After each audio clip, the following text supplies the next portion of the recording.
કેમ છો? તમારું સ્વાગત છે મારા નવા બ્લોગમાં.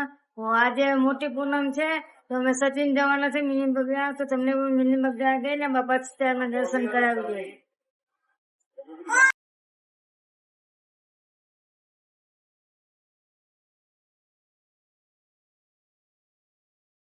દમણની બાજુ કેટલું ટ્રાફિક છે તમે જોઈ શકો છો, કેટલી મોટી લાઈનો છે ટ્રકની લાગેલી. તો ઓરાથી તમને બતાવી દઉં,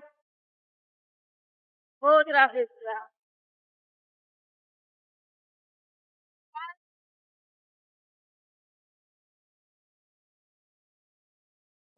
હે કરવા જવાનું છે? હા. હે?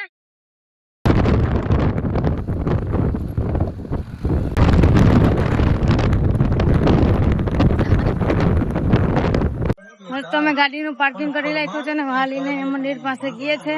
ત્યાં જઈને તમને પણ અમે દર્શન કરાવી લઈશું. ફ્રેન્ડ, તમને બાપા સીતારામના દર્શન કરાવ. ખૂબ મોટી મૂર્તિ છે, તમે જોઈ શકો છો. જો આજ તો પૂનમ છે એના કારણે પબ્લિક આજ તો વધારે છે અહીંયા ગાડી બાપા સીતારામનું દર્શન કરવા અને પ્રસાદી લેવા માટે.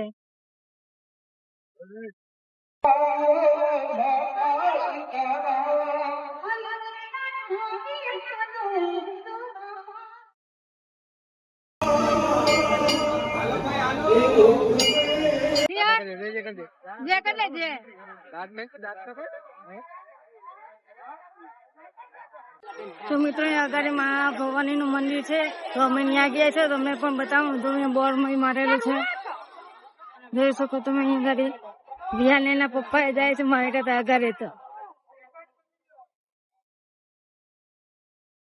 તો મા ભવાની નું મંદિર છે, આપણે જોઈએ મોટું દિન બોરે છે. આપણે અંદર ગયે છે દર્શન કરવા માટે. જોઈ શકો છો અહીંયા આવી ગયું મા ભવાની નું મંદિર. તો આપણે દર્શન કરી લઈએ, પછી પાછા આપણે બ્લોગમાં કન્ટિન્યુ કરી લઈએ. તમે પાછા જોઈ શકો છો ભવાની માતા નું મંદિર છે, ત્યાં આપણે દર્શન કરી લીધા છે. રિહાન જો આમ રમવા માંડ્યો તો રિહાન માણસો કેટલા બધા છે આજ તો.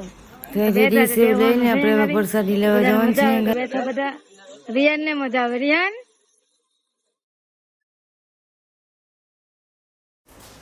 પ્રસાદી લઈને બધા ડીશ સાફ કરવાની હોય છે, તો હું પણ ડીશ સાફ કરી રાખું છું. સીતારામ આવીને પ્રસાદી ને લેવું તો બને નહીં. પ્રસાદી લેવા બે ક્યાં તો બધા. હવે મેં ગાર્ડનમાં બેસવા વાત કરી બેસીને પછી ઘરે જશું. રિયાન ને ગાર્ડનમાં રમવાની મજા આવે.